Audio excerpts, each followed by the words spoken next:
Kajian Ahad bersama Ustadz Dr. Haji Nashiruddin Khalid dengan tema Surat Nabi Muhammad SAW kepada tokoh-tokoh dunia.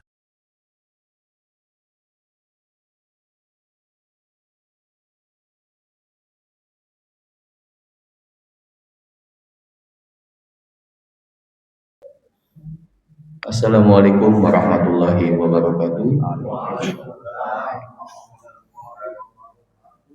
Alhamdulillahirabbil alamin wassalatu wassalamu ala asyrofil anbiya'i wal mursalin sayyidina Muhammadin wa ala alihi washabbihi ajmain. Amma ba'du.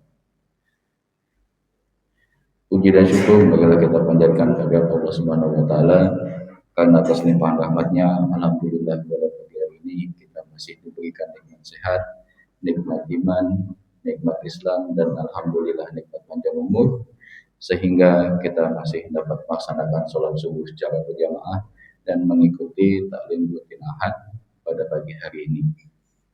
Semoga segala amal ibadah yang kita kerjakan diberikan ganjaran pahala dan mendapatkan kebaikan oleh Allah Subhanahu wa taala. Amin amin. Tidak lupa juga sholawat yang risalah semoga selalu tujuan kepada baginda Nabi besar Nabi Muhammad Sallallahu Alaihi Wasallam, kepada keluarganya, kepada sahabatnya, dan para pengikutnya. Semoga kita semua mendapatkan syafaatnya kelak yaumil akhir nanti. Amin amin. Hadirin jemaah mushola ikhlas yang kami hormati, sebelum memulai taklim pada pagi hari ini, izinkan kami dari DKI menyampaikan beberapa maklumat. Maklumat yang pertama yaitu mengenai laporan keuangan mushola ikhlas pada pekan ketiga di bulan Januari 2026. Pada laporan keuangan minggu lalu tanggal 10 Januari 2026 sebesar minus Rp69.139. Total pemasukan selama satu minggu dari tanggal 11 sampai 17 Januari 2026 sebesar Rp4.702.000. Total pengeluaran selama satu minggu dari tanggal 11 sampai 18 Januari sebesar Rp2.930.855, sehingga total keuangan musholika saat ini sebesar Rp1.702.006. Alhamdulillahirabbil alamin. Jazakumullah khairan katsiran kepada para jemaah yang sudah menyisihkan sebagian hartanya untuk kegiatan yang ada di mushola kelas ini, dan terima kasih juga untuk Bapak Oki untuk sedekah jariahnya sebesar Rp2 juta yang dikhususkan untuk almarhum Bapak Sukarso dan almarhumah Ibu Sri Widayati. Semoga apa yang diniatkan Bapak Oki dapat sampai kepada Allah Subhanahu wa taala. Begitu juga mari kita sama-sama bacakan surat Al-Fatihah. Semoga apa yang diniatkan oleh para jemaah sekalian dan Allah juga memberikan kemudahan untuk kita semua, agar kita semua mendapatkan kebaikan oleh Allah Subhanahu wa taala. Al-hadini wa kulli niyatin shalihah wa ila hadratin Nabi Muhammad sallallahu alaihi wasallam. Al-Fatihah. A'udzu billahi minasyaitonir rajim. Bismillahirrahmanirrahim. Alhamdulillahirabbil alamin. Ar-Rahmanir-Rahim. Maliki yaumiddin. Iyyaka na'budu wa iyyaka nasta'in. Ihdinas siratal mustaqim.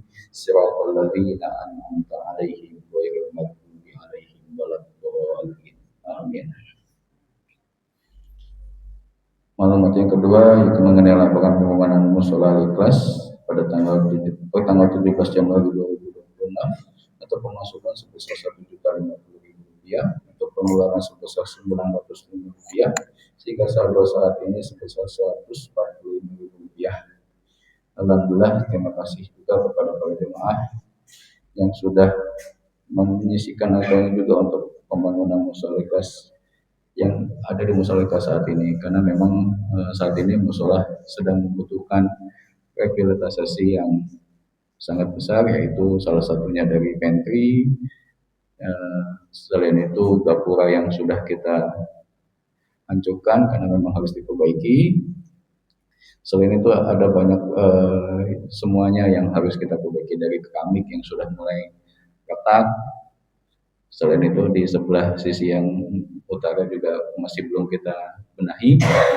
Jadi kita masih butuh bantuan para jemaah untuk bisa sama-sama untuk kita memperbaiki itu semua. Semoga Allah memberikan kita kemudahan untuk kita bisa memperbaiki sama-sama yang ada di musola yang kelas yang kita cintai ini. Selain itu, untuk maklumat yang ketiga yaitu Ustadz yang mengisi kajian pada pagi hari ini yaitu diisi oleh Ustadz Dr. Haji Nasiruddin Khalid. Alhamdulillah beliau sudah hadir di tengah-tengah kita. Mari kita doakan semoga Allah selalu memberikan beliau dan keluarga kesehatan, dipanjangkan umurnya, dimudahkan segala urusannya dan selalu dalam lindungan oleh Allah Subhanahu wa taala. Amin ya rabbal alamin. Tema yang akan dibawakan untuk kajian pada pagi hari ini yaitu surat-surat Nabi Muhammad SAW kepada tokoh-tokoh dunia. Nanti jika ada pertanyaan setelah kajian selesai, Bapak atau Ibu bisa mengajukan kepada Pak Ustadz. Semoga apa yang nanti yang sudah diberikan ilmu oleh Pak Ustadz bisa kita terima semua dan kita bisa mendapatkan syafaatnya nanti. Demikian informasi yang dapat kami sampaikan. Lebih dan kurangnya kami mohon maaf dan marilah kita sama-sama menyimak kajian yang akan disampaikan oleh Ustadz Dr. Haji Nasiruddin Khalid kepada Pak Ustadz untuk tempat kami persilakan.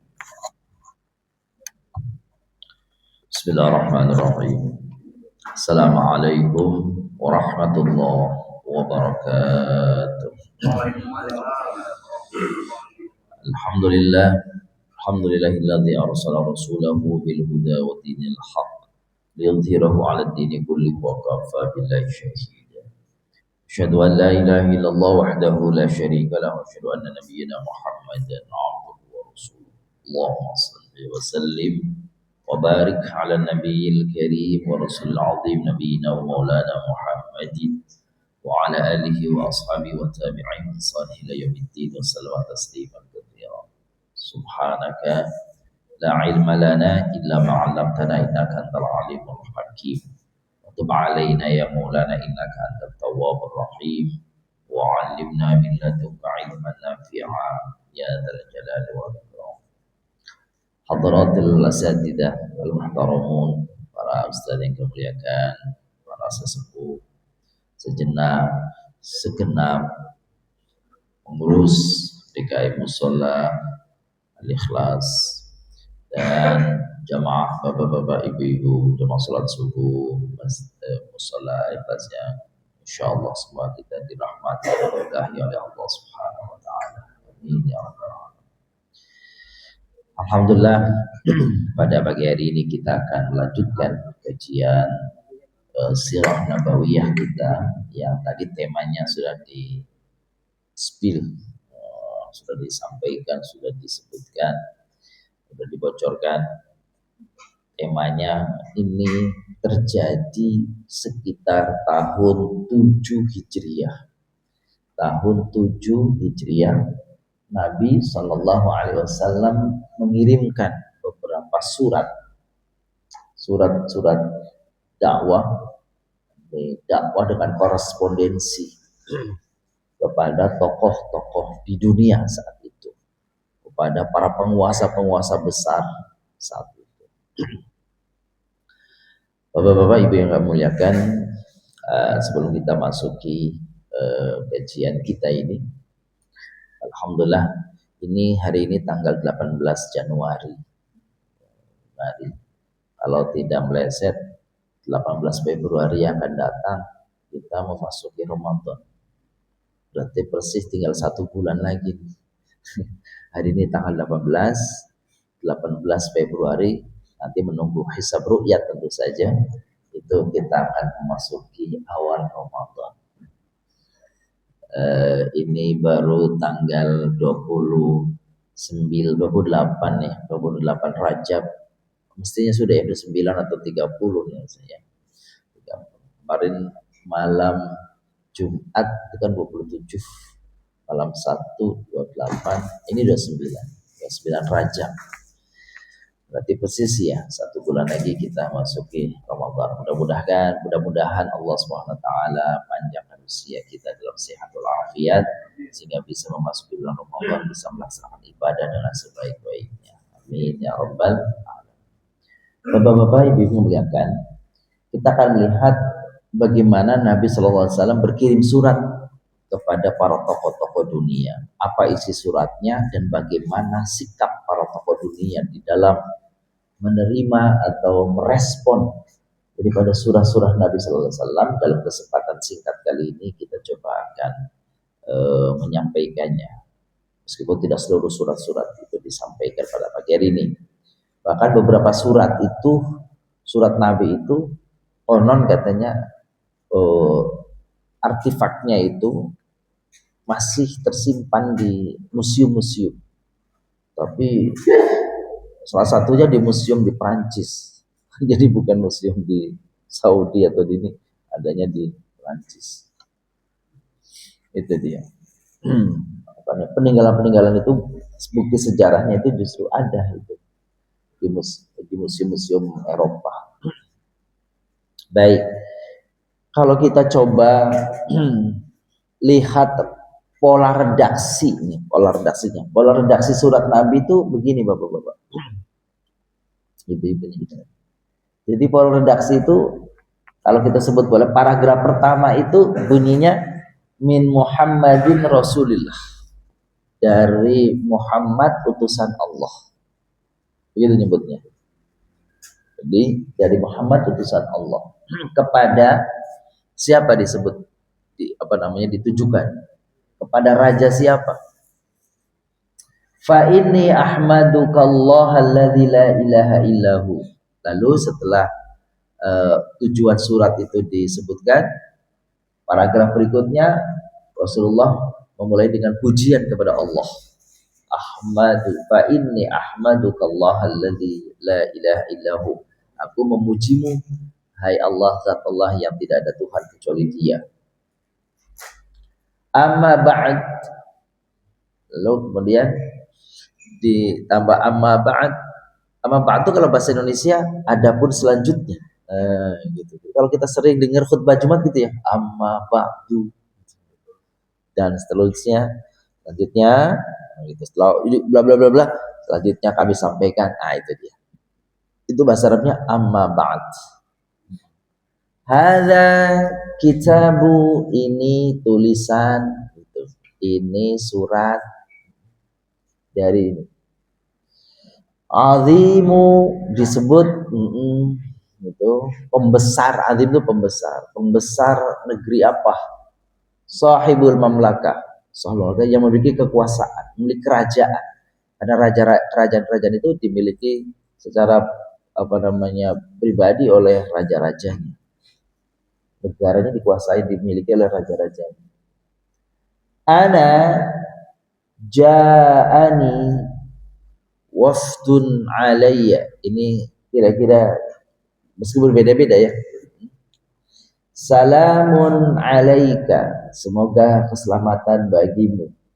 Atau assalamu ala man amana billahi wa rasulih, semoga keselamatan kepada siapa saja yang beriman kepada Allah dan Rasulnya. Atau kadang-kadang menggunakan kata salamun ala man ittaba'al huda, semoga keselamatan bagi siapa saja yang mengikuti petunjuk, yang mau menerima petunjukku. Atau yang paling akhir, wassalamu ala man ittaba'al huda wassalam, dan keselamatan, semoga keselamatan kepada siapa saja yang mengikuti petunjuk, semoga benar-benar selamat gitu. Atau juga wassalamu alaika warahmatullahi wabarakatuh, semoga keselamatan Allah dianugerahkan dan rahmatnya dan berkahnya dianugerahkan kepada gitu. Kalau melihat redaksi yang paling bawah ini itu berarti ada surat Nabi yang ditujukan kepada non muslim dan menggunakan kata salam yang lengkap, assalamualaikum warahmatullahi wabarakatuh. Padahal pada pandangan sebagian ulama, kalau kita memberikan salam kepada yang non muslim itu cukup assalamualaikum saja, tidak perlu warahmatullahi wabarakatuh. Begitu juga kalau menjawab salam, ada saudara kita yang non muslim mengucapkan salam kepada kita, cukup waalaikumsalam tanpa melanjutkan warahmatullahi wabarakatuh. Ini kira-kira redaksi suratnya ya. Tidak begitu isinya itu. Jadi ada nama pengirimnya, nama nabinya, ada kalimat awal paragrafnya, ada sebutan orang dituju siapa, gitu. Terus Rasul menyebut dirinya sebagai apa tuh? Laqad ja'ani wafdun, aku telah didatangi oleh utusan, maksud malaikat. Terus salam kepada orang muslim, salam kepada non muslim, gitu tuh. Jadi kira-kira redaksi Nabi begitu suratnya. Nah, kita mulai sekarang. Surat pertama yang akan kita ketengahkan adalah surat Nabi kepada Raja Romawi. Raja Romawi nih, Kristen nih. Jadi Heraklius itu pada waktunya, pada saat itu menjadi penguasa dunia. Kalau bahasa kita super powernya. Ada dua blok besar saat itu di dunia itu, ada blok barat, blok timur, kira-kira begitu. Ada kekuasaan besar, itu ada dua, yaitu Persia dan Romawi. Nah, Heraklius itu Romawinya, gitu ya. Jadi Nabi nggak tanggung-tanggung nih, mendakwahi, mengajak, mengirimi surat ke dua kerajaan besar di dunia saat itu, yaitu kerajaan Romawi dan kerajaan Persia. Nih, kita Romawi dulu nih, Romawi. Nama rajanya kalau dalam bahasa Arab Hirokla atau Hirokla itu bahasa ininya Heraklius. Kalau bahasa kita Hercules. Hercules. Tapi bukan preman itu. Heraklius kalau bahasa sononya, kalau bahasa kita, kalau bahasa Inggris itu Hercules. Jadi dari sisi bapak-bapak kan membayangkan tuh pesawat Hercules itu kan artinya kan pesawat yang nampung apa aja itu, apa aja ditampung di situ tuh. Kalau ada tank masuk ke situ, bahan-bahan berbekalan itu artinya Hercules itu menunjukkan bahwa ini orang dikdaya banget ini. Nah, Nabi berkirim surat kepada dia nih, ya. Surat ini dikirim pada bulan Muharram tahun 7 Hijriah. Pengirimnya namanya Dihya bin Khalifah Al-Kalabi. Dihya bin Khalifah Al-Kalabi. Bagaimana isi suratnya? Bismillahirrahmanirrahim. Ini surat beliau. Min Muhammadir Rasulillahi ila Hiraqla azimir Rum. Ini surat dari Muhammad utusan Allah sallallahu alaihi wasallam ila Hiraqla kepada Heraklius azimir Rum, penguasa Romawi. Romawi. Assalamu ala man ittabal huda. Semoga keselamatan bagi siapa saja yang mau mengikuti petunjuk, mau mengikuti hidayah. Amma ba'd, adapun setelah itu aslim taslam. Langsung aja sebelum aslim taslam, masuk Islamlah engkau, hai Heraklius, maka engkau akan selamat. Langsung to the point. Itu ya. Enggak pakai bla bla bla bla salah-salam, itu langsung masuk Islamlah maka kau akan selamat. Wa aslim yu'tikallahu ajraka marratain. Masuk Islamlah. Kalau kau masuk Islam, maka segala pahala akan dilipat gandakan 2 kali lipat. Dalam pandangan sebagian ulama begini, bapak-bapak, ibu-ibu yang muliakan. Orang itu kalau masuk Islam, orang nih non muslim masuk Islam, maka semua dosa-dosanya itu habis, dihapus sama Allah. Semua dosa-dosanya selesai. Tapi semua kebaikan-kebaikannya enggak hilang. Waktu dia sebelum muslim tetap dicatat. Bahkan Nabi janjinya kepada Heraklius, yu'tikallahu ajran marrataini. Allah akan lipat gandakan 2 kali lipat kebaikanmu yang telah kau lakukan itu. Tuh. Enaknya tuh ya kalau orang masuk Islam tuh gitu. Terus ada yang mengatakan, kalau gitu nanti saya masuk Islam kalau mau mati aja. Iya, kalau sempat. Kalau belum sempat syahadat terus dia mati, repot urusan. Gitu ya, alhamdulillah kita insya Allah sejak terlahir, balik sampai hari ini dan sampai mati, insya Allah kita dalam keadaan muslim. Itu dia kalau orang mu'alaf tuh begitu. Dosa-dosa dia selesai, kecuali dosa dan tanggungan, khususnya tanggungan ya, yang terikat dengan hubungan dia manusia. Itu ada urusannya harus sama manusia. Kalau urusannya sama Allah, syiriknya apanya selesai. Dengan dia bertauhid, Allah ampuni dan maafkan semuanya. Wa in tatawalla, kalau engkau berpaling, nggak mau menerima dakwahku ini, fa inna itsmal akbarina alaika, maka semua dosa-dosa penghuni daripada Romawi, namanya bangsa Akari, maka ente yang tanggung. Itu pemimpin begitu, bapak-bapak. Jadi sebenarnya pemimpin itu ada plus minusnya, pemimpin di hadapan Allah maksudnya. Kalau dia adil, dia baik, dia berlaku benar, maka pahalanya berlipat ganda. Tapi kalau dia kebijakannya itu salah, keliru, maka dosa seluruh rakyatnya yang berdosa itu dilimpahkan ke dia semua. Ini lagi bapak-bapak di kota Tangerang lagi heboh sekarang. Di kota Tangerang. Mungkin bapak-bapak ibu-ibu sebagian ada yang sedang ada yang lihat lagi apa heboh ini. Dulu kota Tangerang ini pernah didemo tahun berapa itu, pernah dipermasalahkan oleh Amnesty International, oleh HAM. Karena tahun 2000 berapa kalau nggak salah 2004 atau 2000 itu pemerintah kota Tangerang pernah mengeluarkan perda syariah tentang narkoba, prostitusi, homer, perjudian, pokoknya gitu. Itu ada perdanya dan itu dilarang, kan gitu tuh.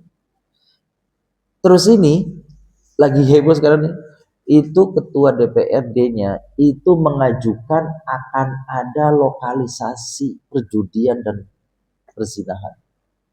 Wah, masyarakat udah ramai. Alasannya apa?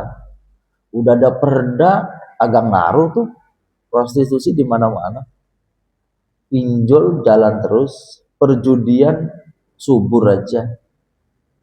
Tuh. Maka daripada ngumpet-ngumpet, dilegalkan aja. Ini isunya dilontarkan oleh ketua DPRD. Ramai jadi ini masyarakat. Ada yang setuju, ada yang enggak. Gitu ya. Dan lokasinya kalau jadi tuh di Pinang Sia sini. Deket lah, mana dekat kan. Gitu. Tapi sebagian ulama kalau itu enggak jalan selama ini, bukannya perdanya yang harus dihapus, harusnya penegakan hukumnya harus direvisi. Penegakan hukumnya harus ditegakkan. Ya, kalau bahasa itu kan law enforcement-nya harus betul-betul ditegakkan. Selama ini kan enggak, kan itu. Jadi lagi ramai. Kalau itu disepakati, Pak Wali tanda tangan, dosanya Pak Wali itu selama banyak orang. Tanggung dosanya orang prostitusi, tanggung dosanya orang yang judi, yang karena dia tanda tangan dia. Kalau dia nggak ada tanda tangan, diem ini, ya dia nggak ada. Dia bilang di sini dilarang, ngomong begitu, declare begitu, di sini haram. Urusan orang umpet-umpet mah nggak tahu, ya mudah-mudahan dimaafkan. Tapi kalau dia tanda tangan, ini problem dunia akhirat ini. Tuh, dunia akhirat, nggak bisa main-main. Nah itu tuh dia. Maka Rasulullah suratnya itu, wa in tatawalla fa inna itsmal akbarina alaika. Kalau engkau nggak mau terima dakwahku, kau tetap seperti itu, maka hati-hati, dosa seluruh bangsa Romawi kau akan tanggung. Itu diancam.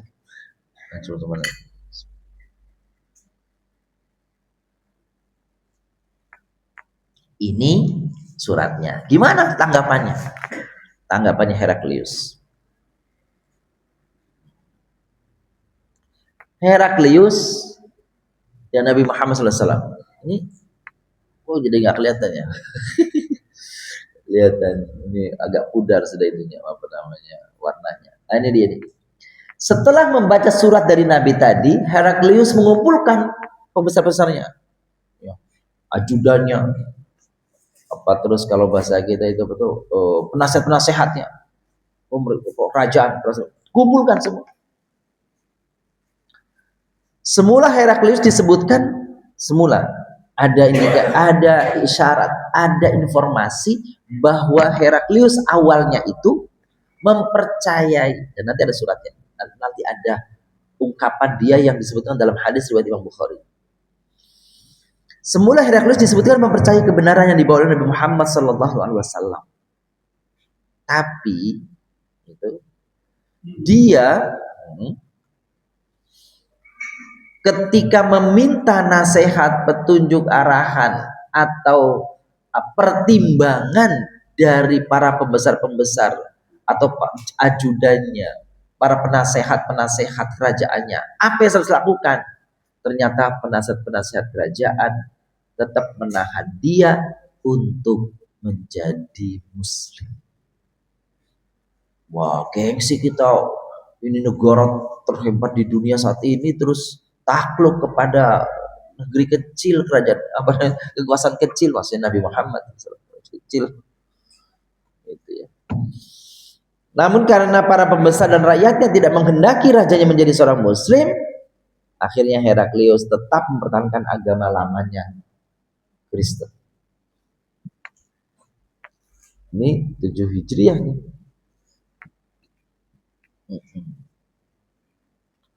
Lanjutannya, dalam satu kesempatan Heraklius juga pernah berbicara dengan Abu Sufyan bin Harb tentang Nabi Muhammad. Jadi sebelum-sebelumnya nih, sebelum surat ini dikirim nih, itu Heraklius pernah mendengar adanya seorang yang mengaku diri sebagai nabi, seorang utusan. Maka dia tanya kepada Abu Sufyan, karena Abu Sufyan tinggal di tempat yang sama, di Mekah.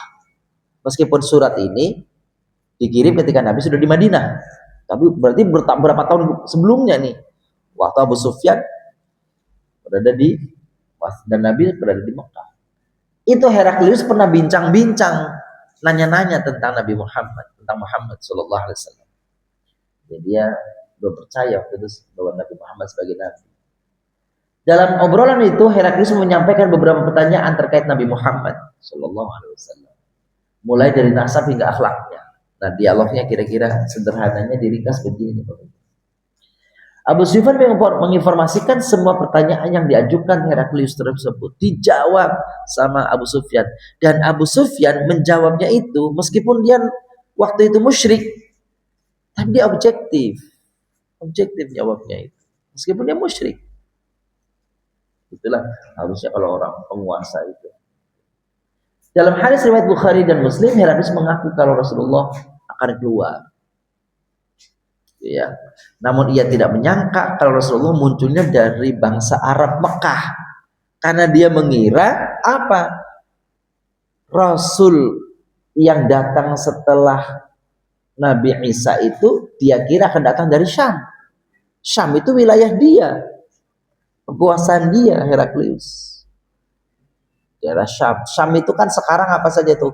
Palestina, Syria, itu tuh.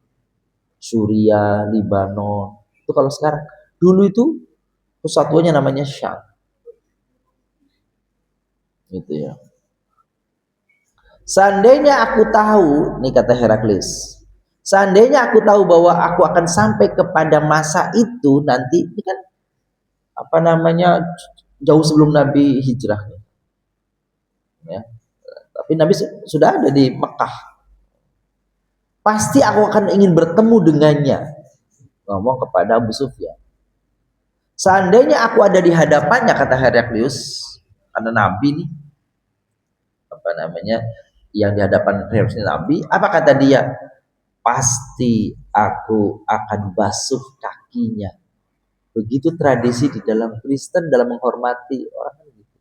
Aku akan basuh kaki. Itu perkataan Heraklius. Tapi bapak-bapak, ibu-ibu ya kan, betapapun Heraklius ingin memuji dan ingin ingin menyanjung Nabi dan ingin menghormati Nabi, tapi sayang sekali sampai akhir hayatnya Heraklius tidak masuk Islam.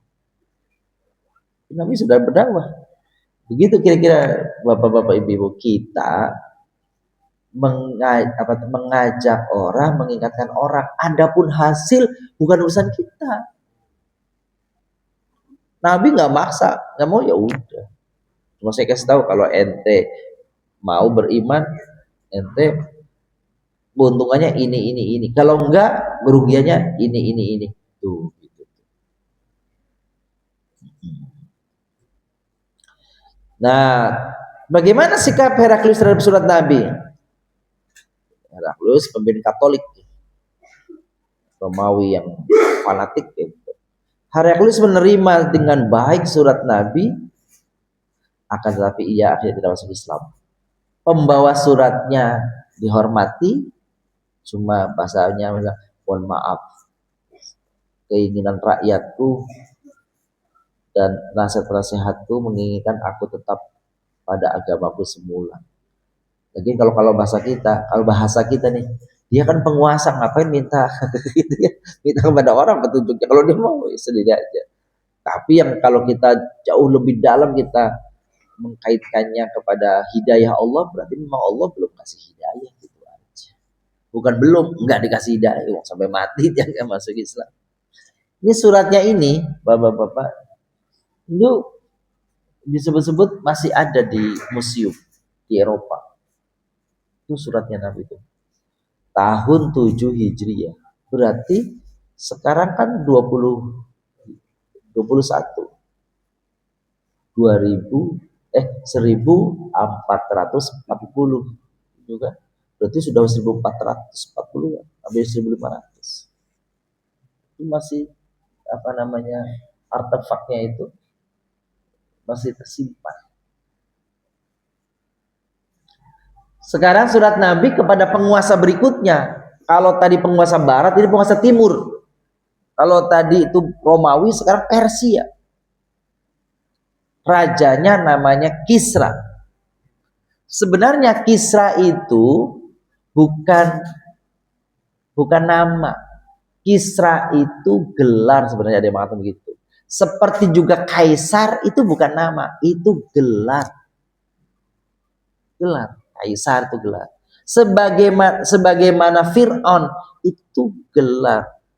Karena ada nama aslinya sebenarnya. Jadi pakai nama-nama raja. Kalau di Jawa kan namanya raja. Pemimpin namanya raja. Kalau republik kan presiden. Tuh. Kalau di Persia Kisra. Kalau di Romawi Kaisar. Gitu sebutnya. Raja. Namanya ada yang menyebut ini bukan namanya. Ini secara bahasa Kisra itu dari kata Khosrow. Itu. Dan pada saat yang Nabi kirimi surat itu Kisra kedua. Khosros kalau bahasa Yunaninya. Dalam sumber-sumber klasik Persia kadang-kadang disebut dengan julukan Parves. Yang selalu berjaya artinya. Dia adalah seorang kaisar dinasti Sasania ke-22. Ini yang disuratin Nabi nih, itu dia. Ia memerintah Persia antara 590 sampai 628 Masehi. Ia adalah putra dari Hormuz yang memerintah 579-590. Kan dia anaknya Hormuz nih, cucu dari Khosrow I. Jadi yang Israel ini hidupnya 560-628. Jadi dia sudah mati sebelum Rasulullah meninggal. Tapi dia waktu surat Rasulullah dikirim masih ada dia. Surat Rasul kepadanya, ini dia bunyi suratnya. Bismillahirrahmanirrahim min Muhammadir Rasulillah ila Kisra azimi Faris. Dari Nabi Muhammad kepada penguasa Persia. Salamun ala man ittabal huda. Semoga keselamatan bagi siapa saja yang mau mengikuti petunjuk. Wa amana billah, beriman kepada Allah, wa rusuli, para rasul-rasulnya, wa syahida la ilaha illallah, dan bersyahadat atau menyaksikan, mau bersaksi bahwasanya tidak ada Tuhan selain Allah. Wa anni rasulullah, dan aku adalah utusan Allah. Ilan nasi kafatan, yang aku diutus kepada seluruh manusia. Liyungdhira man kana hayyan, agar aku memberikan peringatan kepada siapa saja hidup. Aslim, taslam, masuk Islamlah hai Islam, maka engkau akan selamat. Fa inna abaita fa'alika itsmul majus. Kalau engkau tidak mau masuk Islam, maka kau akan menanggung dosanya orang-orang Majusi. Karena Persia itu terkenalnya adalah Majusi. Penganut keyakinan Majusi. Kamu akan menanggung dosanya masyarakat Majusi semua. Ya. Famazzaqa kitab Rasulullah sallallahu alaihi wasallam faqala Rasulullah muzzika mulkuh. Begitu selesai dibacakan suratnya, dipanggil pengirim suratnya. Dalam satu versi itu pengirim suratnya dipotong telinganya. Ada versi begitu. Lalu suratnya dirobek suratnya. Rasulullah dengar tuh bagaimana Raja Kisra memperlakukan suratnya itu. Lalu Nabi menyebut kalimat begini, muzik mulku. Semoga Allah merobek pula kerajaan. Tuh, Nabi ngomong gitu. Ketika dia robek suratnya, kekuasaannya kerajaan akan dirobek pula nanti. Ini suratnya Nabi kepada Kisra, ini tuh robekannya. Padahal ini masih ada katanya. Masih tersimpan di museum.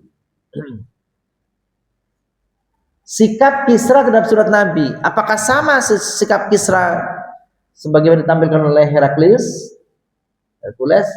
Nah, nama Kisra ini nih Abruiz bin Hurmuz. Hurmuz tuh Syahansyah. Pengirim suratnya Abdullah bin Huzafa as-Sahmi. Kisra waktu dibacakan suratnya itu marah. Akhirnya dirobek surat Nabi tadi itu. Nabi mendoakan semoga Allah merobek-robek kerajaannya. Kisra mengirim surat kepada Rasul melalui Bazan, penguasa Yaman. Jadi Bazan ini wilayah di bawah kekuasaannya. Gubernur lah kira-kira kalau bahasa kita. Gubernur Bazan ini di Yaman. Dia berkirim surat kepada Bazan. Nanti suratnya apa isinya nanti kita selesaikan. Bazan mengutus Babawayh dan Kharkhasarah menemui Nabi. Apa pesan daripada Kisra kepada Bazan?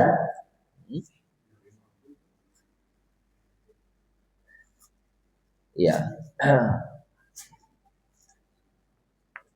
Suratnya itu kepada Bazan memerintahkan agar Bazan mengirim orang terbaiknya untuk menangkap Nabi Muhammad. Tangkap tuh Muhammad. Kalau bisa bunuh tuh Muhammad. Tuh begitu tuh. Kisra, suratnya Kisra kepada Bazan, penguasa Yaman.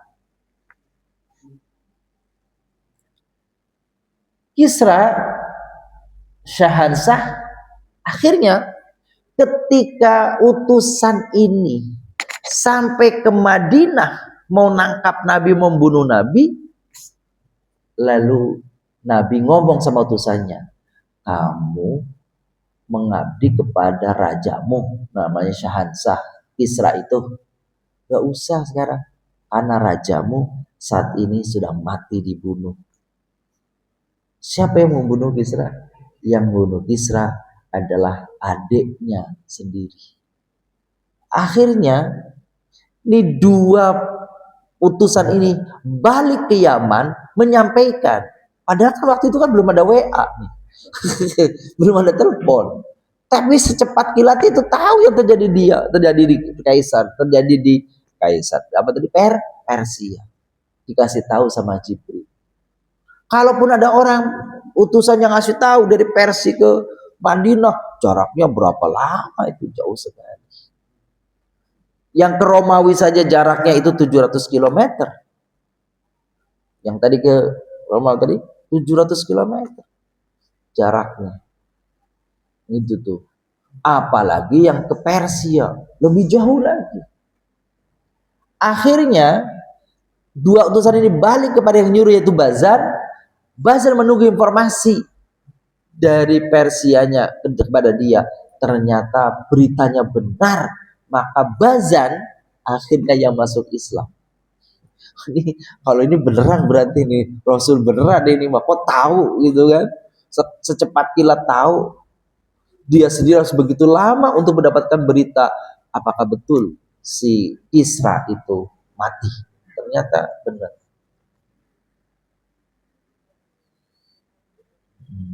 Bazan mengetahui kebenaran informasi dari Nabi, Bazan pun masuk Islam. Kelak Persia akan ditundukkan, ditaklukkan oleh pasukan kaum muslimin pada masa Khalifah Umar bin Khattab. Tuh, tidak lama, berapa tahun kemudian. Tuh. Ini surat Rasul kepada Kisra di Persia. Sekarang, ini penguasa-penguasa besar. Surat Rasul kepada Mekaukis di Mesir.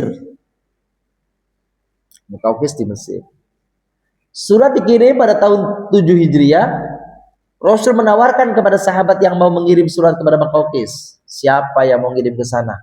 Pahalanya akan ditanggung oleh Allah. Maksudnya, kalau dia dibunuh, maka dia akan jadi syahid. Tuh, kira-kira gitu. Akhirnya seorang sahabat yang bernama Abu Bakar menawarkan dirinya, aku dah yang siap mengirimkan surat itu ke Mesir. Surat Rasul ditemukan oleh arkeolog Prancis di Museum Astana, sebuah biara Mesir dekat Akhmin pada masa Khalifah Sa'id Rasyid. Jadi suratnya itu, ini suratnya. Wow, udah nggak karu-karuan ya. Ini suratnya masih di museum meskipun udah nggak jelas kali ya. Suratnya. Meskipun surat redaksinya itu nggak kelihatan, itu surat-surat itu masih jelas bunyinya. Kenapa? Karena adanya periwayatan hadis. Itu kan yang ditulis. Kalau yang diriwayatkan secara lisan kan nggak hilang, karena turun temurun dari Abu Hurairah kepada ini. Akhirnya oleh Imam Bukhari ditulis ulang. Ditulis dalam artinya bukan ditulis ulang, hadisnya dibukukan. Gitu. Jadi redaksi itu tidak ada yang hilang, redaksinya tidak ada yang hilang. Meskipun suratnya, karena fisik bentuknya suratnya, boleh jadi usang karena waktu. Tapi bunyi-bunyinya tidak akan hilang karena diriwayatkan oleh para sahabat. Bagaimana suratnya? Sama kayak tadi, gitu ya. Aslim taslam fa'in abaita fa'alaka ithmul qibat. Masuk Islamlah kau akan selamat. Kalau tidak, maka bangsa Kipti dosanya akan kau tanggung. Nah, itu distempel. Nabi stempelnya begitu tuh, bapak-bapak. Stempel Nabi itu.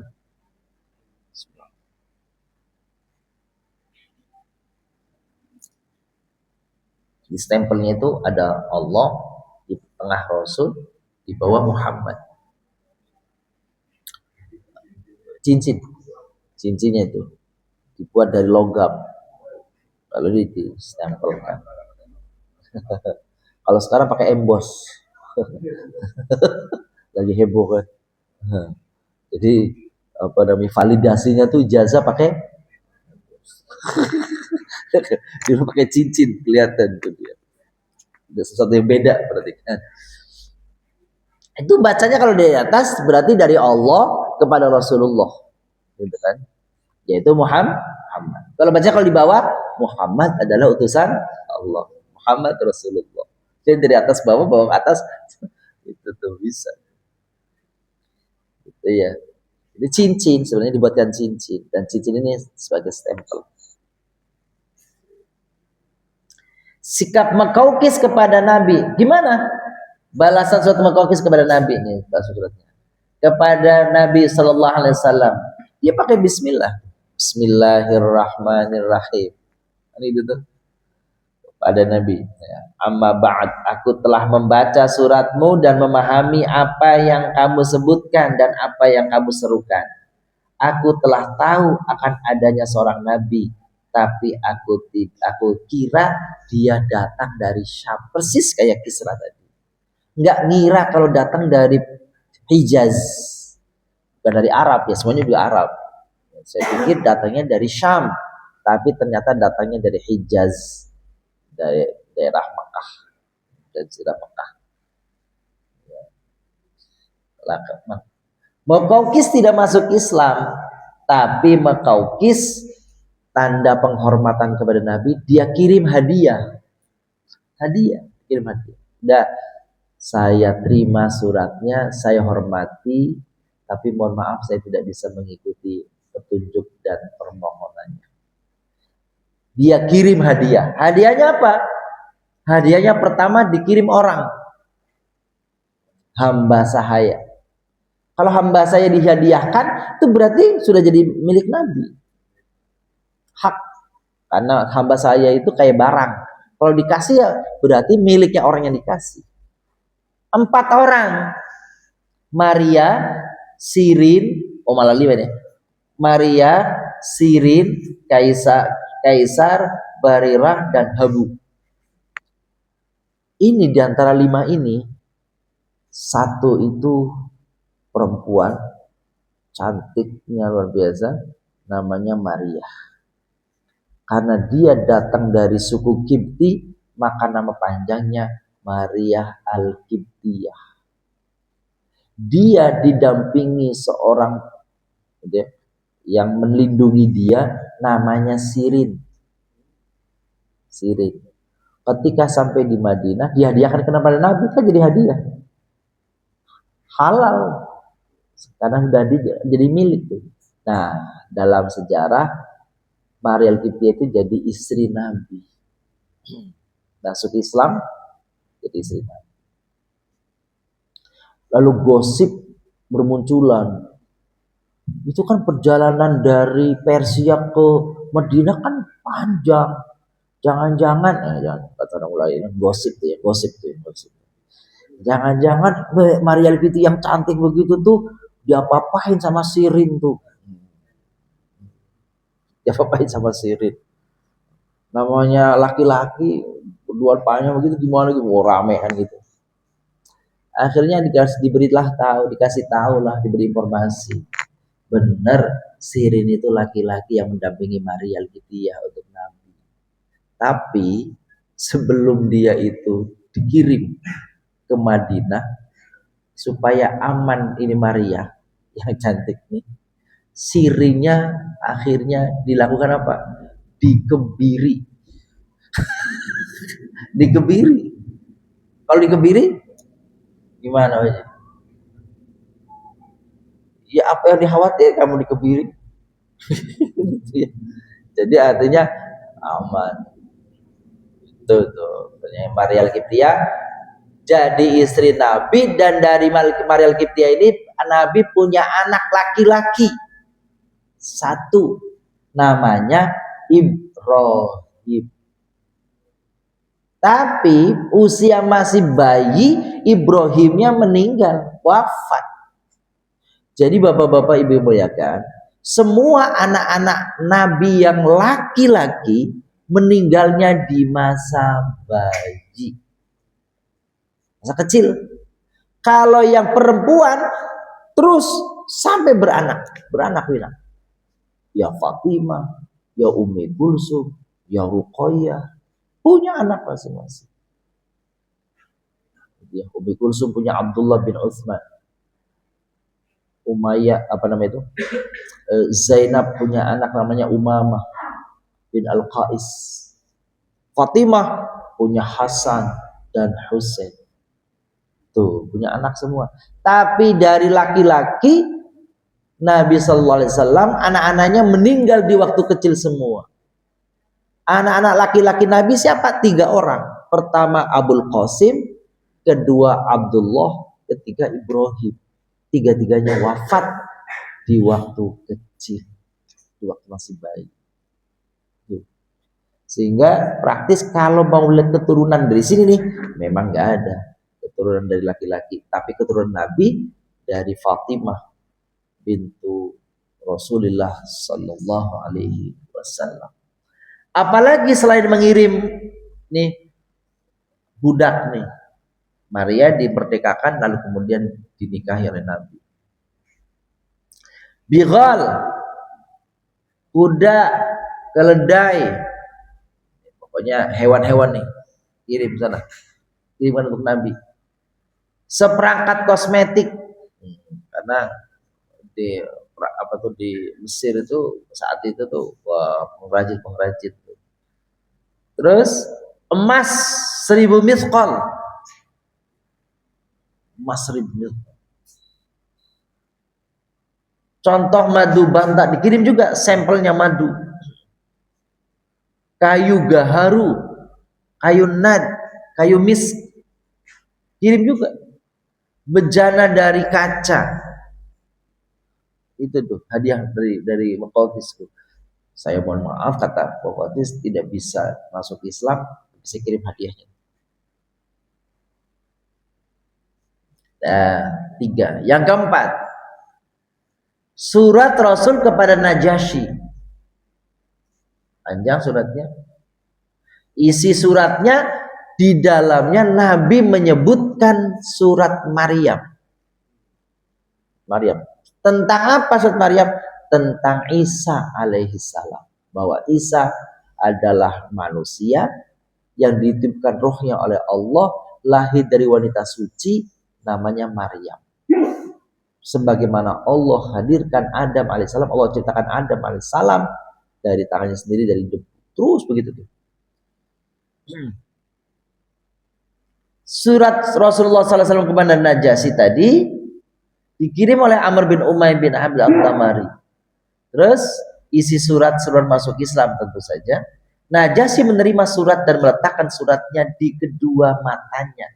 Lalu dia turun dari singgasananya, lalu dia duduk di tanah, kemudian dia menyatakan diri masuk Islam. Jadi Najasyi negas Amr itu masuk Islam. Tuh begitu. Yang masyhur begitu tuh riwayatnya. Meskipun mengatakan enggak masuk Islam. Allah yang buktinya apa? Kalau dia masuk Islam, Nabi sekian lama setelah dengar dia masuk Islam, lalu kemudian Rasulullah sampai beritanya kepada Rasul bahwa Najasyi itu wafat, meninggal, maka Rasul melaksanakan sholat ghaib. Kalau dia bukan Muslim, enggak disolatin lah, kan gitu. Maka itulah petunjuk bahwasanya Najasyi ini betul-betul memang masuk Islam. Ini jawaban Najasyi. Intinya, pokoknya inti surat ini bahwa wahai Rasulullah, ya, kami telah terima suratmu dan engkau ceritakan tentang Isa anaknya Maryam persis yang selama ini kami juga yakini seperti itu. Dan engkau betul-betul adalah utusan Allah, dan aku nyatakan aku berserah diri ya kepada Allah dan mengucap asyhadu alla ilaha illallah, artinya bersyahadat ya, dan seterusnya. Akhirnya Najasyi masuk Islam. Dah. Surat Nabi kepada Rif'at bin Zaid, tokoh nih. Siapa Rif'ah bin Zaid itu? Namanya Rif'ah bin Zaid. Asalnya dari kalangan Yahudi Madinah. Perannya pemuka dan provokator yang aktif menentang Islam. Ya. Sikap terhadap Islamnya bagaimana? Menampakkan permusuhan. Meskipun sebagian Yahudi lain bersikap netral, tapi Rif'at ini betul-betul menunjukkan kebenciannya kepada Nabi dan kaum muslimin. Perannya dalam sejarah Islam seperti apa nih Rif'at nih? Menyebarkan kebohongan dan keraguan. Jadi setiap ada orang yang mendatangi Nabi SAW, maka dia coba kaburkan ya informasinya supaya orang tadi gak percaya kepada Nabi, apa yang dicoba oleh Nabi. Ayat-ayatnya tuh dipelintir, diambil yang semau-maunya dia, menyalahgunakan ayat. Apalagi berdebat dengan Rasulullah SAW dan para sahabat Ia termasuk orang yang banyak berdebat secara tidak jujur, bukan untuk mencari kebenaran, tetapi untuk menjatuhkan dakwah. Dan itu yang terjadi tokoh-tokoh Yahudi dunia sampai saat ini. Berdebat apa yang sesungguhnya debat untuk bukan mencari kebenaran, tapi untuk itu membuat keraguan-raguan kepada orang yang mendengar. Terkait sebab turunnya Al-Quran, turun kepada dia Al-Quran tentang orang Yahudi ini, tentang kebusukan dia ini, ya, yang menunjukkan bahwasanya Ahlul Kitab itu mereka yaktabuna bi aidihim, mereka menulis dari tangannya padahal apa yang tidak diturunkan oleh Allah dalam kitab suci mereka. Mereka mengubah-ubah Taurat. Berikutnya ini surat kepada Musailamah Al-Kadzab, orang yang ngaku jadi nabi. Rasulullah masih hidup tuh. Bismillahirrahmanirrahim. Bismillah. Min Muhammad Rasulillah ila Musailamah Al-Kadzab. Dari Muhammad sallallahu alaihi wasallam kepada Musailamah digelari Al-Kadzab. Itu digelari sama Nabi, pendusta. Namanya sebenarnya bukan Al-Kadzab, Musailamah. Gitu ya. Salamun ala man ittaba'al huda. Semoga keselamatan Allah kepada orang yang mendapat petunjuk. Amma ba'd. Innal arda lillahi yurithuha may yasha'u min ibadi. Sesungguhnya bumi ini milik Allah. Allah bagi siapa yang dikehendakinya. Wal aqibatul muttaqin, dan balasan kebaikan bagi orang yang bertakwa. Qala wa kana dzalika fi akhir sanati asyar. Ini di surat Rasul dikirimkan pada tahun ke-10 ini. Kenapa Rasulullah ngirim surat seperti ini, Bapak-bapak Ibu muliakan? Karena awalnya si Musailamah ini ngirim surat kepada Nabi. Yang kira-kira isi suratnya begini. Wahai Muhammad, kita ini kan ngomong gitu. Kita ini kan utusan Allah. Bagaimana kalau kita bagi saja wilayahnya? Itu tuh. Engkau di daerah sana, gitu kan, wilayah sana, saya wilayah sini. Dia ngaku-ngaku. Gimana kalau begitu tuh? Maka dikirimlah sama Nabi, dibalas suratnya. Bumi ini miliknya Allah, bukan milik ente. Enak aja dibagi-bagi begitu tuh. Allah mau bagi kepada siapa yang dikehendakinya. Nggak berhak ente mengatasnamakan seperti itu. Akhirnya Musailamah tetap mengaku jadi Nabi sampai Rasulullah wafat. Pada saat pemerintahan atau khilafah daripada Abu Bakar As-Siddiq, maka Abu Bakar As-Siddiq mengutus pasukan, lalu pasukan ini, nah diantaranya adalah membunuh Musailamah Al-Kadzab. Siapa yang membunuh? Yang membunuh Musailamah adalah Wahsy, tokoh yang dulu, ya, yang dulu pernah membunuh siapa? Hamzah, pamannya Nabi Shallallahu Alaihi Wasallam. Oke. Ini Aksam, ya. Aksam ini siapa nih? Nama lengkapnya Aksam bin Saifi Arya At-Tamimi, dari kabilah Tamim. Hidup pada masa jahiliyah akhir dan awal masa Islam, ya. Julukannya apa? Al-Hakim Al-A'rab, seorang hakim yang adil. Ya. Ini Aksam ini. Dia seorang hakim yang adil. Dia seorang orator, ahli hikmah. Dia pengikut tauhid, agama sebelumnya yang mengesahkan Allah. Aksam dikenal sebagai seorang menolak penyembahan terhadap berhala, mengajak kepada akhlak mulia, kejujuran, dan persahabatan.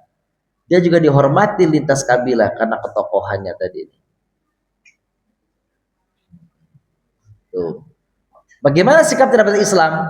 Ketika mendengar dakwah Rasulullah, Aksam mengakui kebenaran Islam. Ia mengutus delegasi untuk menemui Rasulullah SAW dan menyatakan ketertarikannya serta penghormatannya terhadap Islam. Namun ia wafat sebelum sempat bertemu langsung dan memeluk Islam secara resmi. Menurut pendapat yang paling kuat ialah secara begitu. Ada yang mengatakan dia sudah bersyahadat sendiri, cuma belum ketemu Nabi. Tapi yang lain mengatakan enggak, dia pengennya masuk Islamnya di hadapan Nabi. Macam-macam riwayat. Gitu Bapak-bapak. Sekarang yang terakhir, Surat Nabi kepada Al-Harith bin Abdul Kalali. Nah, siapa itu identitas daripada Al-Khalil?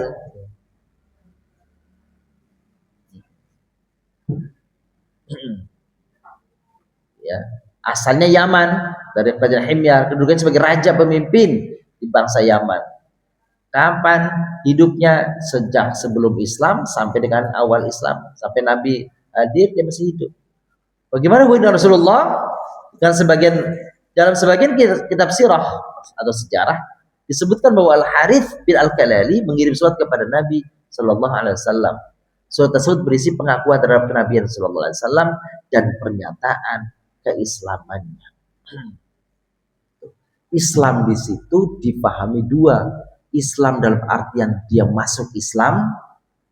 Tuh. Yang kedua, Islam dipahami sebagai arti tunduk, patuh. Mana lagi yang benar? Wallahu a'lam. Saya kira itu Bapak-bapak yang muliakan. Ada farwah sih, ini farwah. Ya, nah farwah juga dia disuratin sama Rasul, dia masuk Islam. Apa hikmah ya dari surat-surat Rasul ini? Penolakan sebagian raja dan tokoh terhadap Islam atau surat Nabi tadi, ajakan Islam tadi, disebabkan oleh kecintaannya terhadap kekuasaan, kesombongan atau karena tertekan.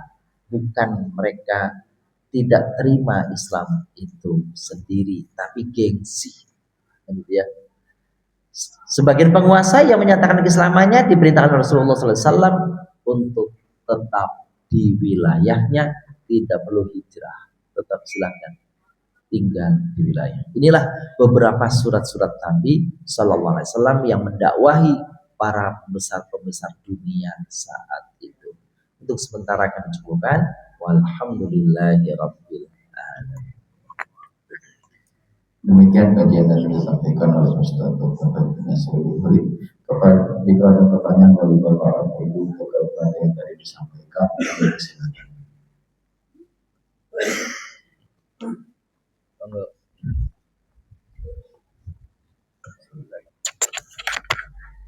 Assalamualaikum warahmatullahi wabarakatuh. Waalaikumsalam warahmatullahi wabarakatuh. Semoga Allah merahmati kita semua. Pak Ustadz, saya mau bertanya Ustadz, saat Rasulullah mengirim surat-surat ke tokoh dunia itu kan, kalau saya nggak salah kan itu setelah perjanjian Hudaybiyah ya, perjanjian perdamaian antara umat Islam dengan Quraisy.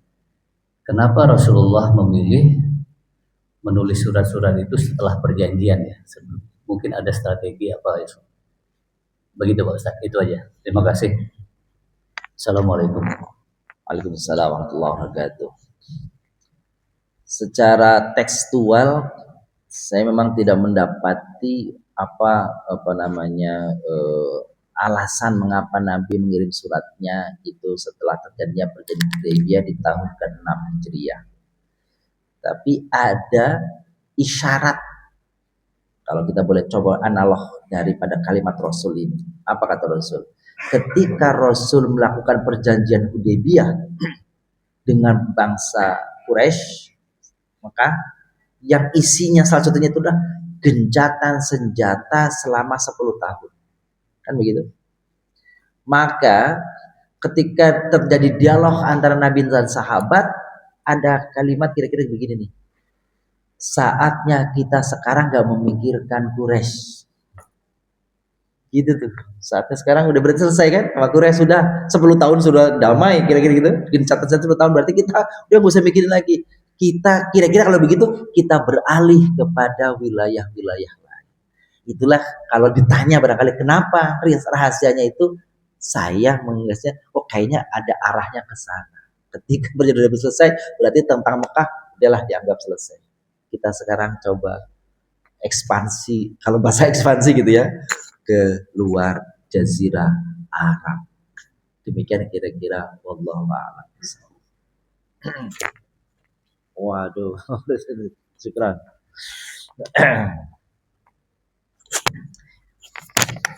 Ibu-ibu ada. Assalamualaikum warahmatullahi wabarakatuh. Waalaikumsalam warahmatullahi wabarakatuh. Tadi Pak, kalau kita lihat Rasulullah kan bersurat kepada raja yang kebetulan memang negaranya belum memeluk Islam. Dan bahkan itu sangat dahsyat sekali katanya. Karena halus surat itu. Ada yang tersentuh dan hari masuk Islam. Nah dalam konteks kekinian Pak Ustadz, saya pernah mendengar ada tokoh agama dari Muhammadiyah pernah berkirim surat kepada Paus Air Parudin untuk meminta yang bersangkutan memeluk Islam supaya dunia akan damai. Nah, mestinya barangkali kalau seperti kita negara Indonesia ini kan Islam besar, tokoh-tokohnya juga banyak, perlu juga berkirim surat kepada kepala-kepala negara yang lain yang masih brutal seperti misalnya Amerika, mungkin mana lagi ya yang membenci Islam atau Yahudi. Barangkali dengan surat tadi tersentuh lagi dia, jelaskan dasar-dasar mengapa perlu yang bersangkutan untuk memeluk Islam, supaya orang tahu bahwa Islam itu sebenarnya damai, tidak seperti digambarkan. Nah kalau kita lihat juga sekarang nih para ulama kita kan berdakwahnya keras di sosmed, mungkin mengecam-ngecam di agama orang lain, mungkin juga kurang tepat. Tapi bukan juga sebaliknya, misalnya berdakwahnya malah masuk ke tempat-tempat ibadah agama lain, berselawat, kemudian ikut ritual seperti baru-baru ini Pak ya, pakai istri kelas. Nah ini bagaimana pandangan Pak Ustadz? Terima kasih Pak Ustadz. Assalamualaikum warahmatullahi wabarakatuh. Waalaikumsalam warahmatullahi wabarakatuh. Iya, ini kalau kata bapak saya ya. Jadi bapak-bapak menyatakan, kalau saya sih lihat, ya gimana ya, medan dakwah itu terbuka luas. Medan dakwah itu, sarana dakwah, media dakwah, lahan dakwah, metode dakwah itu terbuka luas. Mau model apa caranya? Gitu. Yang keras dakwahnya ada, yang lembut ada. Kalau kita tarik ke belakang, itu dua cucu Nabi namanya Hasan dan Husain itu dua-duanya merepresentasikan, ya representasi atau menggambarkan dua metode dakwah yang berbeda. Kalau Imam Hasan itu dakwahnya dakwah lembut dia, dengan pendekatan-pendekatan ke orang itu disantuni, dinasehati. Tapi kalau Imam Husain itu kan lewat jalur politik. Maka dia terbunuh kan di Karbala. Jadi artinya apa? Memang ya sudah memang begitu. Sudah memang modelnya begitu. Ada dakwah yang keras, tegas begitu. Ada yang lembut. Maka dalam hal ini kalau menurut saya bagi-bagi porsi saja, siapa yang wilayahnya ini silahkan, siapa yang wilayah ini silahkan. Dan itu katanya itu bisa merepresentasikan dua pendapat tentang nahi amar ma'ruf, nahi mungkar. Amar ma'ruf itu lembut, nahi mungkar itu yang keras. Sebab apa? Rata-rata orang kalau cuma diajak ya resikonya kecil. Tapi kalau melarang orang yang sudah jadi kebiasaan itu resikonya besar gitu. Dilawan orang. Gitu. Nabi ketika mengenalkan Allah SWT agar hanya menyembah kepada Allah, itu orang-orang Arab Quraisy ya biasa-biasa aja. Tapi begitu Nabi mulai nahi mungkar, jangan sembah, jangan ini, udah jangan, wah berontak itu. Itulah kira-kira. Jadi memang Nabi sendiri sudah mencontohkan dakwah lembutnya banyak Nabi itu, tapi dengan tegas juga banyak. Maka tinggal ambil porsi ya masing-masing. Saya tepat wilayahnya di mana. Jadi kalau menurut saya yang kayak modelnya FPI harus ada gitu, harus ada begitu tuh. Yang modelnya lembut ya harus ada. Yang modelnya harus masuk ke gereja apa iya perlu gitu tuh. Kalau menurut mereka perlu, ya, tapi orang lain bilang ya nggak perlu amat kalau begitu berselawatan di situ kan gitu. Tapi bagi mereka mungkin barangkali aja tersentuh kan gitu tuh. Iya kalau tersentuh, kalau enggak jangan ngikut ke situ. Kan gitu. Jadi persepsi. Ada juga yang itu seperti yang beliau sampaikan. Kalau dakwah itu jangan di masjid musola aja, itu mah aman orang masjid semua. Dakwah kemana? Ke tempat prostitusi dong.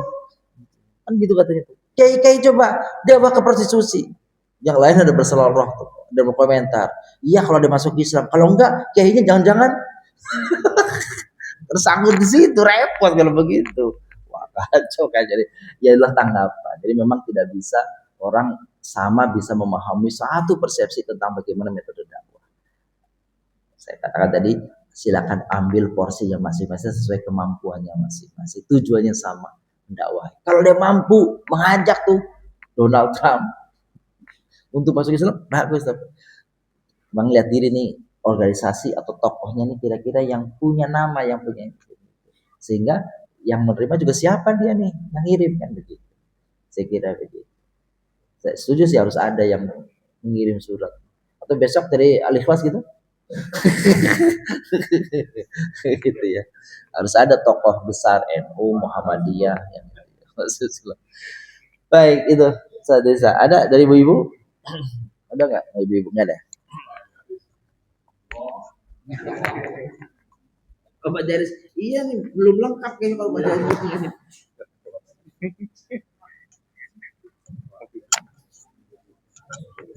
Bismillahirrahmanirrahim. Assalamualaikum warahmatullahi wabarakatuh. Waalaikumsalam warahmatullahi wabarakatuh. Saya mau nanya mengenai tadi yang Najasyi tadi ya Pak Ustadz. Betul. Beliau kan Nabi menyolatkan ya sholat gaib pertama kali itu pada pas wafatnya Najasyi itu. Saya pernah dengar Rasulullah itu alasan kenapa Rasulullah menyolatkan itu karena Najasyi itu rakyatnya masih belum memeluk Islam. Jadi Rasulullah menyolatkan dengan sholat gaib itu. Terus apakah itu juga bisa sebagai contoh Rasulullah itu mencontohkan secara tidak langsung kalau ternyata misalnya ada kerabat kita yang sebenarnya dia Muslim, tapi karena dia anaknya atau keluarganya semuanya non Muslim, jadi ketika dia wafat dia diurus dengan cara non Muslim gitu. Jadi apakah itu sebagai contoh dari Rasulullah untuk kita bisa mensolatkan gaib untuk orang seperti itu Pak Ustadz? Terima kasih. Assalamualaikum warahmatullahi wabarakatuh. Waalaikumsalam warahmatullahi wabarakatuh. Terima kasih Bu. Jadi gini, kalau dia sepanjang kita tahu bahwa seseorang itu Muslim, seenggak-enggaknya Muslim KTP-nya, identitasnya dia Muslim dalam KTP-nya, gitu, nggak ketahuan nongol ke masjid kagak pernah, sholat Idul Adha juga jauh mungkin kagak nongol, gitu kan. Tadi saya katakan setidak-tidaknya kalau dia tercantum saja identitas di KTP-nya dia Islam, maka ada kewajiban Muslim yang lainnya untuk ketika dia mati mensolatkan, mengkafani, menguburkan. Itu kalau nggak ada yang sama sekali yang melakukan, itu bisa sekampung itu bisa terkena dosa semua tuh. Gitu tuh. Perkara belum jelas itu urusan dia. Perkara dia berdosa dan sebagainya itu urusan dia. Tapi kalau ada informasi bahwa seorang itu adalah Muslim, maka kita satu blok itu, satu wilayah itu ada kewajiban untuk mengurus dia dalam menyolatkan, memandikan, menyolatkan, menguburkan. Itu ada kewajiban, namanya fardu kifayah. Orangnya pendosa, sekalipun pendosa, orangnya kagak ada baik-baiknya, meskipun gak ada baik-baiknya, kalau dia Muslim wajib. Cuma nih, kalau pas lagi disolatkan, ini ada anjuran karena Nabi nggak menyolatkan siapa? Nggak menyolatkan Abdullah bin Ubay bin Salul. Nabi nggak menyolatkan orang yang jelas-jelas punya hutang. Maksudnya apa? Nabinya yang nggak menyolatkan, tapi Nabi suruh sahabat-sahabat menyolatkan. Artinya apa itu? Sebabnya pembelajaran nih, ente jangan gitu. Ente jangan berbuat begitu. Ente kalau berbuat begitu, kalau mati nggak diholatin sama, kalau bahasa sekarang deh, sama kiai, nanti nggak sholatin, ente nggak mau ente, kan gitu tuh. Maka itu sebenarnya satu pesan moral kepada orang Jangan sampai nanti tinggal disolatkan sama para kiai. Iya, kalau utang bayar. Nabi nggak mau. Bukannya nggak disolatkan sama Nabi, tapi suka oleh sahabat. Jangan menyolat. Cuma Nabi tidak menyolati. Gitu tuh. Jadi itu Bun ya. Wajib hukumnya menyolatkan dan menghafalnya. Gitu. Kalau perlu keluarganya ngotot supaya dia diperlakukan jenazahnya seperti memperlakukannya seorang muslim. Itu saya pernah dengar ada tokoh yang dulu heboh tuh, bapak-bapak, namanya Dr. Supomo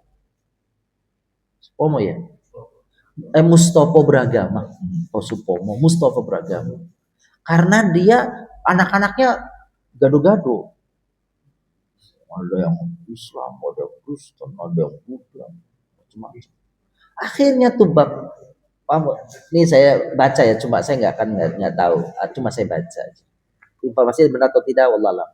Akhirnya Pak Mustopo waktu meninggal itu diperlakukan secara Nasrani. Dikasih jaket, dikasih jas apa gitu kan. Setelah itu protes anak-anaknya Muslim. Diulang, dimandikan, dikafani dan sholat. Tuh tanggung jawab anaknya Muslim. Tanggung jawab yang hidup, yang mati mah kagak ada tanggung jawab, udah mati dia. Urusan dia nanti dengan Allah, dengan malaikat di kuburan. Tapi urusan kita yang hidup begitu. Dalam petunjuk hadisnya begitu. Kalau ada yang meninggal, orang muslim wajib untuk memandikan, menyolatkan, mengkafani dan menguburkan. Itu ada 4 wajibnya. Itu Bun ya.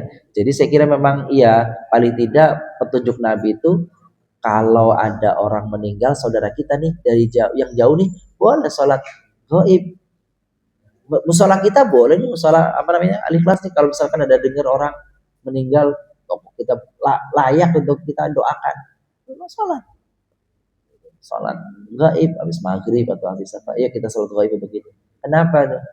Karena doanya seorang muslim, kita kan nggak kenal dia langsung, nggak apa-apa bisa kenal dia langsung. Kenapa? Doanya seorang muslim tanpa diketahui oleh yang bersangkutan itu salah satu doa yang mustajab. Boleh, nggak apa-apa. Tokoh ulama siapa meninggal, kita sholatkan di sini, sholat gaib. Kesini orang yang nggak pernah, kita kesana juga sowan enggak, ya nggak masalah. Nggak harus ada hubungan karena guru, karena karena keluarga, karena enggak apa-apa. Boleh seperti itu. Saya kira itu ya Bun ya. Alhamdulillah, terima kasih. Terima kasih untuk pertanyaan Bapak dan Ibu sekalian. Sebelum untuk menutup majelis ini, itu doanya Pak Ustaz untuk majelis ini. Semoga kita bisa mendapatkan syafaatnya di kajian pagi hari. Amin. Astaghfirullahaladzim, astaghfirullahaladzim, min kulli dhanbin 'azim. Allahumma shalli wa sallim wa barik ala sayyidina Muhammad wa ala alihi wa sahbihi ajma'in. Walhamdulillahi 'alamin.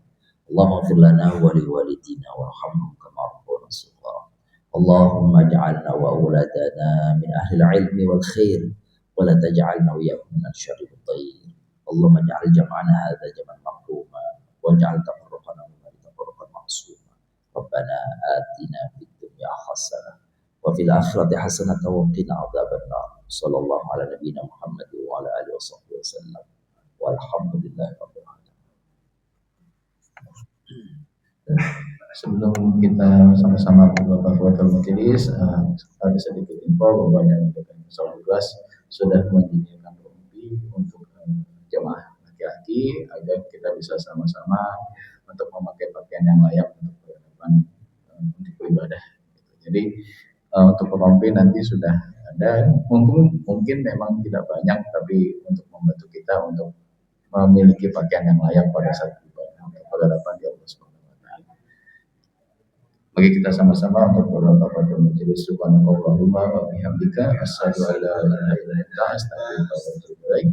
Wabillahi taufiq wal hidayah. Wassalamualaikum warahmatullahi wabarakatuh. Waalaikumsalam warahmatullahi wabarakatuh.